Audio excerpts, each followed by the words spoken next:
Chapter 13. Peculiar Trials.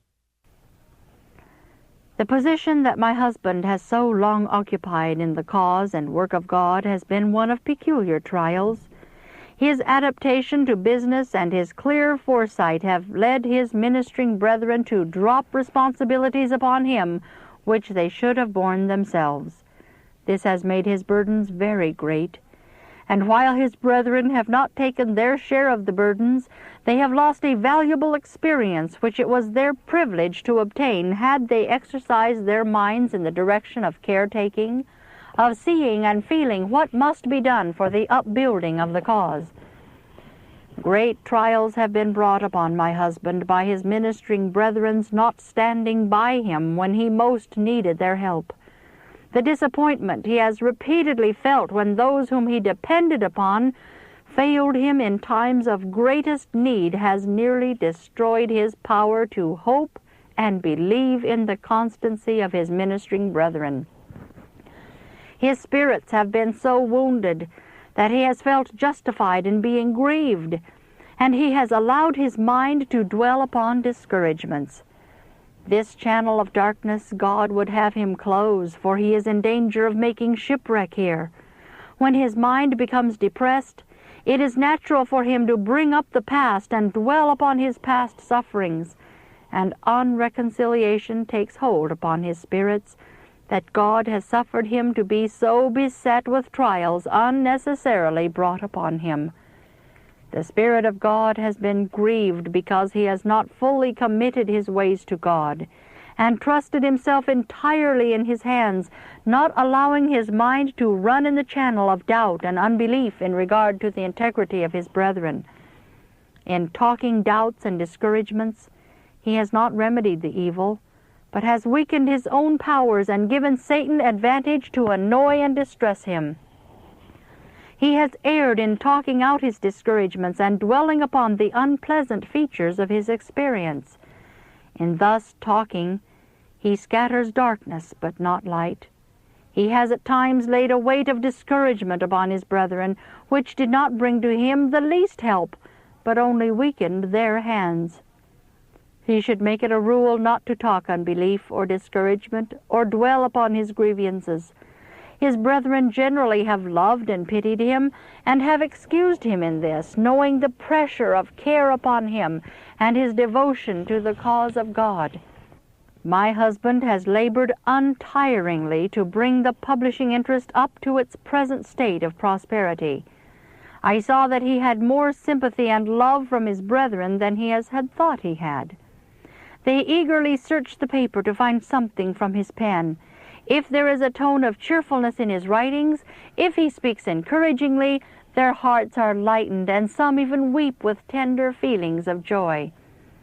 But if gloom and sadness are expressed, the countenances of his brethren and sisters as they read grow sad, and the spirit which characterizes his writings is reflected upon them. The Lord is seeking to teach my husband to have a spirit of forgiveness and forgetfulness of the dark passages in his experience. The remembrance of the unpleasant past only saddens the present, and he lives over again the unpleasant portion of his life's history. In so doing, he is clinging to the darkness and is pressing the thorn deeper into his spirit.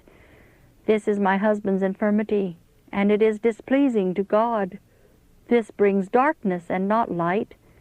He may feel apparent relief for the time in expressing his feelings, but it only makes more acute the sense of how great his sufferings and trials have been, until the whole becomes magnified in his imagination, and the errors of his brethren who have aided in bringing these trials upon him look so grievous that their wrongs seem to him past endurance.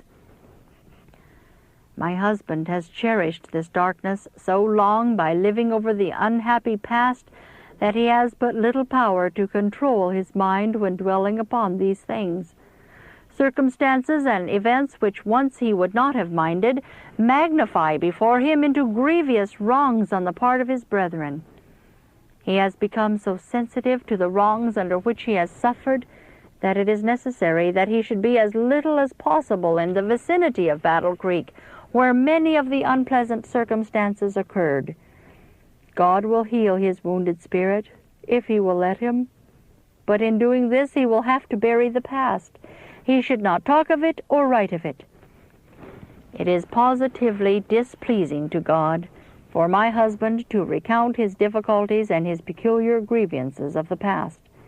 If he had looked upon these things in the light that they were not done to him, but to the Lord, whose instrument he is, then he would have received a great reward.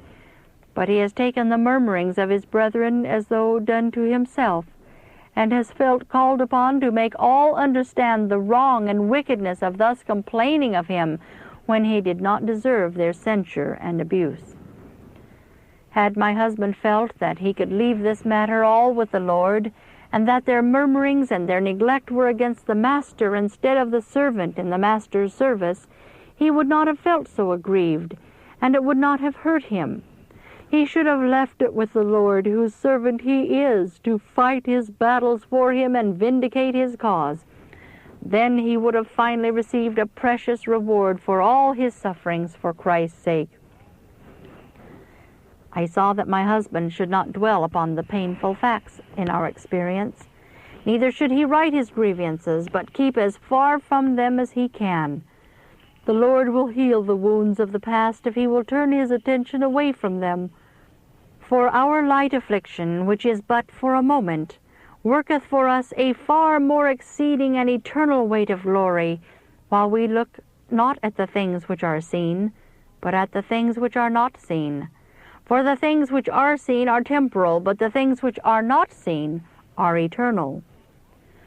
When confessions are made by his brethren who have been wrong, he should accept the confessions and generously, nobly seek to encourage those who have been deceived by the enemy.